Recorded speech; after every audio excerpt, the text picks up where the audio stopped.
సింహాచలం దేవాలయంలో ఏప్రిల్ 30న చందనోత్సవం అంగరంగ వైభవంగా నిర్వహించనున్నట్లు ఆంధ్రప్రదేశ్ దేవాదాయ శాఖ మంత్రి ఆనం రామనారాయణ రెడ్డి తెలిపారు. ఈ వేడుకకు ముఖ్యమంత్రి చంద్రబాబు నాయుడు కుటుంబ సమేతంగా రానున్నట్లు ఆయన తెలిపారు. వైసీపీ పాలనలో రాష్ట్ర వ్యాప్తంగా అనేక ఆలయాలను పట్టించుకోలేదని, చందనోత్సవానికి ఈసారి చిన్న పొరపాటు కూడా జరగకుండా ఏర్పాట్లు చేస్తున్నట్లు మంత్రి తెలియజేశారు.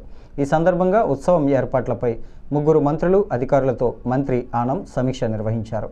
ఆలయ ఏర్పాట్లు, భక్తులకు కల్పించాల్సిన సౌకర్యాలు వంటి అంశాలపై సుదీర్ఘంగా చర్చించారు. ఈ సందర్భంగా ఆనం రామనారాయణ రెడ్డి మాట్లాడుతూ, ఏప్రిల్ 30న జరగనున్న చందనోత్సవానికి సీఎం చంద్రబాబు కుటుంబ సమేతంగా హాజరవుతారని, ఆంధ్రప్రదేశ్ ప్రభుత్వం తరపున ఆయన పట్టు వస్త్రాలు సమర్పించనున్నారని, చందనోత్సవాన్ని ఈ సంవత్సరం కూటమి ప్రభుత్వం ప్రతిష్టాత్మకంగా తీసుకొని నిర్వహించబోతోంది అంటూ భక్తులకు ఎటువంటి ఇబ్బందులు కలగకుండా చర్యలు తీసుకున్నామని తెలిపారు. ఈ కార్యక్రమం సజావుగా చేయడానికి అన్ని రకాలుగా చర్యలు తీసుకుంటున్నాం. నేను ముందు చెప్పిన విధంగా గౌరవ ముఖ్యమంత్రి శ్రీ నారా చంద్రబాబు నాయుడు గారు కుటుంబ సమేతంగా ప్రభుత్వ పట్టు వస్త్రాలను స్వామివారికి సమర్పించడానికి ఈ చందనోత్సవానికి తరలి రాబోతున్నారనేటువంటి సమాచారం ఉంది.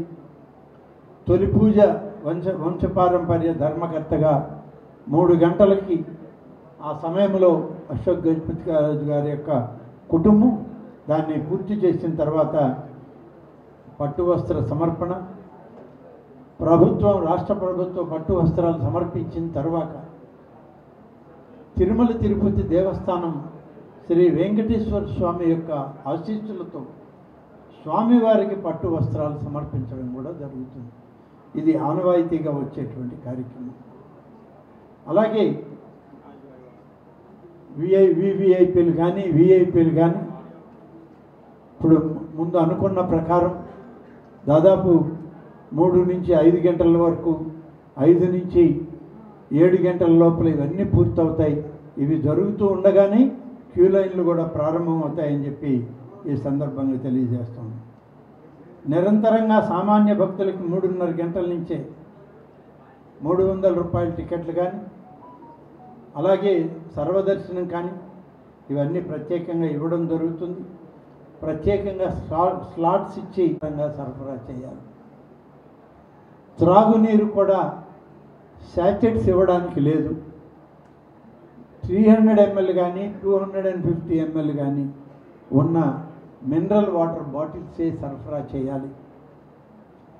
పసిబిడ్డలు, మహిళలు ఉంటారు కాబట్టి పాల సరఫరా ఇవ్వాలి.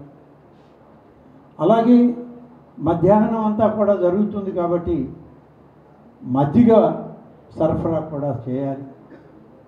వీటన్నిటితో పాటు క్యూ లైన్లలో ఉన్నటువంటి వాళ్ళకి బిస్కెట్లు కూడా ప్యాకెట్స్ని క్యూ లైన్లలో అక్కడక్కడ దానికి హోల్డింగ్ పాయింట్స్ పెట్టుకొని అధికారులను నిర్దేశించి ప్రతి భక్తులకు కూడా ఇబ్బంది లేకుండా సరఫరా చేస్తూనే ఉంటుంది క్యూ లైన్లు పూర్తి అయ్యే వరకు.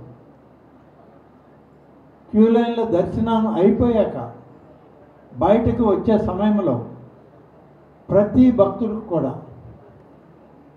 మరి అన్నప్రసాదం, కదంబం అన్నం, అలాగే పెరుగుతో తయారు చేసేటువంటి దద్దోజనం అన్నం, ఇవి నిరంతరం ఉచిత అన్నప్రసాదాన్ని సరఫరా చేయడం జరుగుతుంది.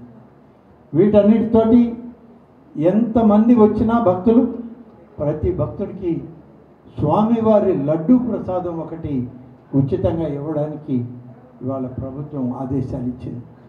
కాబట్టి ఈ విధంగా కార్యక్రమం దిగ్విజయంగా జరిపి ఆ వరాహ లక్ష్మీ నరసింహస్వామి యొక్క ఆశీస్సులు ప్రతి ఒక్కరికి ఇచ్చే విధంగా ఏర్పాట్లు చేసి, ఆ ఏర్పాట్లను సమీక్షించి దాన్ని మళ్ళీ కొనసాగింపుగా చేయడానికే ఇవాళ మీ అందరితోటి కలిసి అధికార యంత్రాంగం దీనికి సమాయత్తం చేసి ఏర్పాట్లు చేస్తున్నాం.